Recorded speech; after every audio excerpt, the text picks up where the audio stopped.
So this is one of the easiest possible ways you can do it. Print out a picture around the size of your paper. I have this adorable chunky English robin, then flip it, go to a brightly lit window or a light box if you have it, but this is a pretty cheap way to do it. Go around. I have a General's charcoal. You can get a charcoal in like a 4B or 6B. They're more soft, or you can use a regular pencil, guys.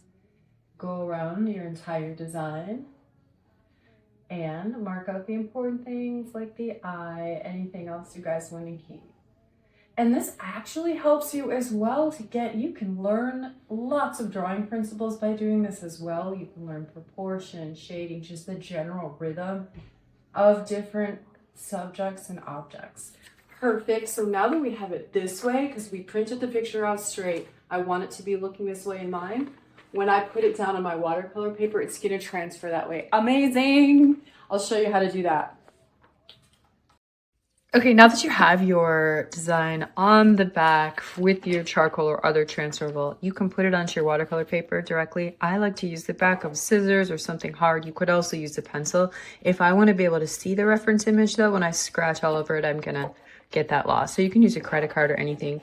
Scratch around it where all your lines are pretty hard. Get it everywhere. Sorry, I'm shaking everything. And then, oh, missed the eye. Then we shall be able to see your image and you're good to go. That's one way to do it. Another way is, and this was just white paper to show you. Another way is to take your paper. Let's say we're using a 5x7. This is a watercolor paper I want to get my image to the size and centered. So I'm just going to kind of eyeball it, and then I'm going to crease my paper so that I know where it is. So that's where my paper, my bird is. I'm going to cut it to size so that my reference is the same size as my paper. Then we're going to take a black, you can do that same method that I was just talking about just on watercolor paper, but this is a different method. So this is transfer paper. You put it down with the dark side down, the dark shiny side where the transfer carbon is. This is like the old school credit card machine paper. If you guys are old enough to know that, then you are my people. So then you put this over the top. And so for this method, push super lightly.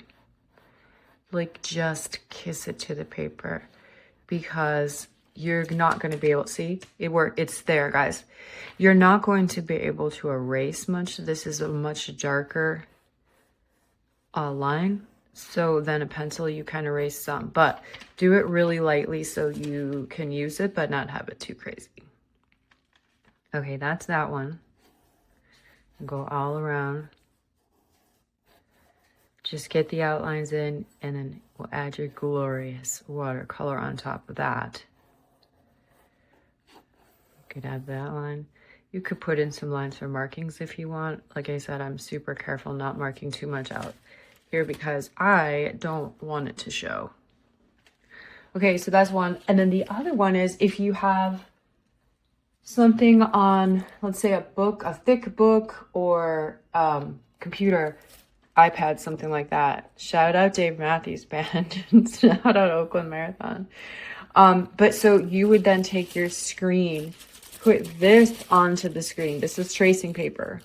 You can use tissue paper too, anything really thin, even a paper, computer paper if your screen is bright enough.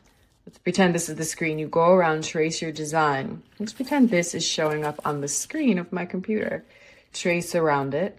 Then you'll have your tracing here and do the same thing we did before. So you needed to transfer it from something like a computer screen. You can't put your tracing paper, you can't put your transfer paper between your screen and your paper, obviously.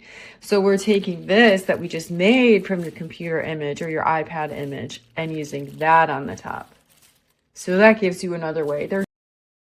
Another really cool thing you can do, some of these are paid, but there are apps that you can project from your phone onto a surface, look down through your phone screen, and then use the drawing projection onto your paper and trace around it. There are also light boxes you can purchase and projectors. When I did murals, I did old school like projector where you put the transparency on it. But the phone apps are kind of a cool thing to try. Some are more expensive than others. There's so many ways, guys. I want you to not feel badly about tracing. I want you to not feel like it's a cop-out. They're two different skills. Drawing and painting are two totally different skills. So trace away, use the traceables I've given you. Super fun. You get to go right into painting and you can work on the drawing as we go. You can get the proportions and the stuff as we go. So trace away, get into your studio. Let's get some mojo flowing.